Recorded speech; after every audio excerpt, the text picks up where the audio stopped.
আর কত খাবেন বলুন তো? সারাদিন শুধু খায় খায়। এই বয়সে এত খিদে আসে কি করে? গীতা দেবী তখন আমতা আমতা করে বলতে লাগলেন, না বৌমা, কাল রাতে কিছু খাওয়া হয়নি তো, তাই খুব খিদে লেগেছে। আর একটু ভাত দেবে? রাগান্বিতভাবে উত্তর এলো, না না, আর ভাত নেই, আপনি আসুন। গীতা দেবী মাথা নিচু করে রান্নাঘর থেকে বেরিয়ে গেলেন। এরপর বৌমা ছেলেকে বলতে থাকে, তোমার মাকে আমি আর দেখতে পারবো না। ভাগের ভাগ সবাই নিয়েছে, দেখার বেলা কেন কেউ নেই? তোমার দাদা তো বাইরে চলে গেছে, কোনোদিন আর আসবে না। এই বুড়িটাকে সারা জীবন আমি টানবো নাকি? আমি পারবো না। পারলে মাকে বৃদ্ধাশ্রমে রেখে এসো, না হলে আমি বিষ খেয়ে নেব। এরপর প্রায় চলতে থাকে অশান্তি। ছেলে কি করবে বুঝতে পারছে না।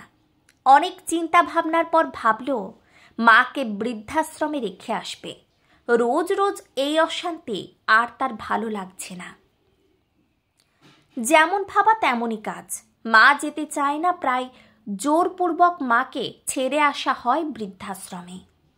পার হয়ে গেল অনেক বছর। ছেলে বৌমা কেউ কখনোই যায়নি বৃদ্ধাশ্রমে দেখা করার জন্য মায়ের সঙ্গে। এরপর হঠাৎ একদিন বৃদ্ধাশ্রম থেকে একটা চিঠি এলো ছেলের নামে। চিঠিতে লেখা ছিল, যখন তুই এই চিঠিটা পাবি খোকা, তখন আমি আর এই পৃথিবীতে নেই। আমি এখানে বৃদ্ধাশ্রমে বলে রেখেছিলাম, আমি মারা যাওয়ার পর এই চিঠিটা যেন তোর নামে পোস্ট করে দেয়। খোকারে, জানিস আমার মনে খুব কষ্ট, এই ভেবে যে মরার সময়ও তোকে একবার দেখতে পাবো না। কতদিন তোর সাথে কথা বলিনি। তুই কি বলতে পারবি বাবা, শেষ কবে তুই আমার সাথে কথা বলেছিস? শেষ কবে আমাকে জিজ্ঞেস করেছিস, মা তুমি কেমন আছো? কতদিন তোর মুখে মা ডাকটা শুনিনি। আমাকে শেষ কবে তুই মা বলে ডেকেছিস? তোর নিজের মনে আছে? আমি সব সময় অপেক্ষা করে থাকতাম, আজ বুঝি আমার খোকা আসবে আমার সাথে দেখা করতে। কিন্তু আমি তোদের কখনো খারাপ চাইনি বাবা। খুব ইচ্ছে ছিল শেষ বয়সে ছেলে বৌমা নাতি নাতনি সবাইকে নিয়ে আনন্দে দিন কাটাবো। সেটা তো আর হলো না। বৌমাকে বলে দিস তোর যাতে খেয়াল রাখে। বৌমাকে আমি সবসময় নিজের মেয়ের মতো দেখেছি। আঘাত পাবে কখনো এমন কথা বলিনি। আমি চাই তোরা ভালো থাক।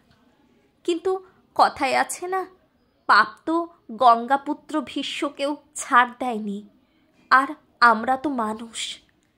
ঘটনাচক্রে ছেলেটিও আজ বৃদ্ধাশ্রমে, আর ওই বৃদ্ধাশ্রমে থেকে মায়ের লেখা চিঠিটি পড়ছে আর অঝরে কাঁদছে।